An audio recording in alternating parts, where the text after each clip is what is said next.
Assalamualaikum warahmatullahi wabarakatuh. Filosofi pendidikan, demonstrasi kontekstual, strategi dalam mewujudkan pemikiran Ki Hajar Dewantara, pendidikan yang berpihak pada peserta didik, oleh Vito Rosmita, kelas PGSD 1, Universitas Negeri Manado. Asas pendidikan menurut Ki Hajar Dewantara. Dalam memahami arti dan tujuan pendidikan, Ki Hajar Dewantara membedakan kata pendidikan dan pengajaran. Pendidikan adalah proses yang lebih luas yang mencakup pengembangan fisik, mental, emosional, dan sosial individu. Pendidikan bertujuan untuk membentuk karakter, nilai, dan keterampilan seseorang agar mampu berkontribusi pada masyarakat. Pendidikan bisa terjadi di berbagai tempat, termasuk rumah, sekolah, dan lingkungan masyarakat. Sedangkan pengajaran adalah sesuatu yang lebih fokus pada proses transfer pengetahuan dan keterampilan dari pengajar kepada peserta didik.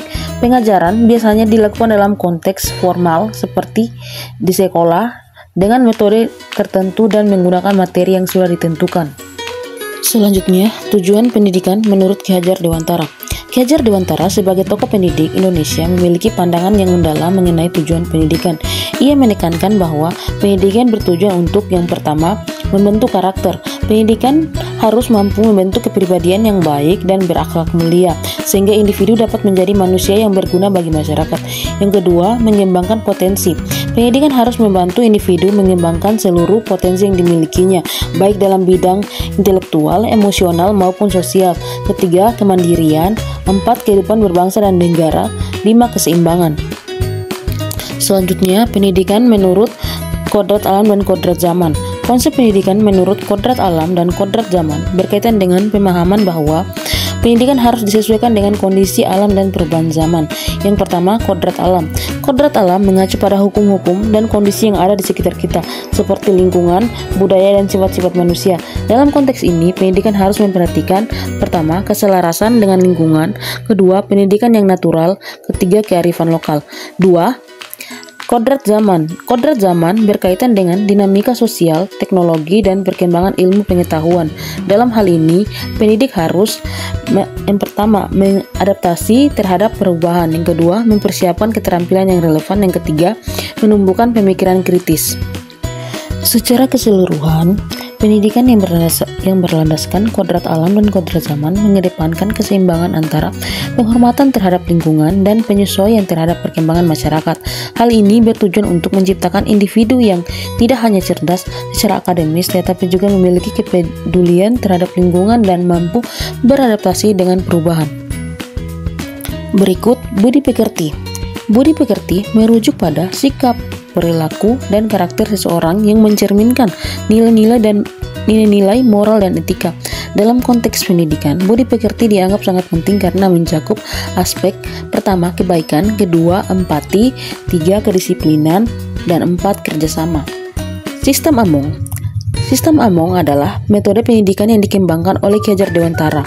Konsep ini menekankan pentingnya pendekatan yang humanis dan mengedepankan hubungan baik antara pendidik dan peserta didik. Beberapa prinsip dari sistem Among adalah: yang pertama, pendidikan yang ramah, yang kedua, partisipasi aktif, ketiga, kemandirian, dan keempat, keadilan. Guru dapat diibaratkan sebagai seorang petani. Seperti petani yang menanam benih, guru menanamkan pengetahuan dan nilai-nilai kepada siswa. Proses ini memerlukan kesabaran dan perhatian agar benih tersebut dapat tumbuh dengan baik. Petani merawat tanaman agar tumbuh subur. Demikian pula dengan guru, memberikan bimbingan dan dukungan kepada siswa, membantu mereka mengatasi kesulitan dan mendorong mereka untuk berkembang. Hasil dari tanaman tidak langsung terlihat, begitu pula perkembangan siswa membutuhkan waktu dan proses. Guru harus sabar menunggu hasil dari usaha pendidikan yang dilakukan. Petani seringkali menghadapi cuaca buruk dan hama. Guru juga menghadapi berbagai tantangan dalam pendidikan seperti perubahan kurikulum, perbedaan kemampuan siswa, dan tantangan dari luar. Berikutnya, Ki Hajar Dewantara memiliki 3 semboyan penting dalam pendidikan, yaitu yang pertama, Ingarsa Sung Tulada, artinya di depan memberi contoh. Dalam konteks ini, guru atau pendidik harus menjadi teladan bagi siswa. Sikap dan perilaku guru akan mempengaruhi cara berpikir siswa. Sebagai panutan, guru diharapkan dapat mewujudkan nilai-nilai positif yang ingin ditanamkan kepada siswa. Yang kedua, ing madya mangun karsa, yang artinya di tengah membangun semangat. Dalam hal ini, guru berperan aktif untuk memotivasi dan mendorong siswa agar lebih bersemangat dalam belajar.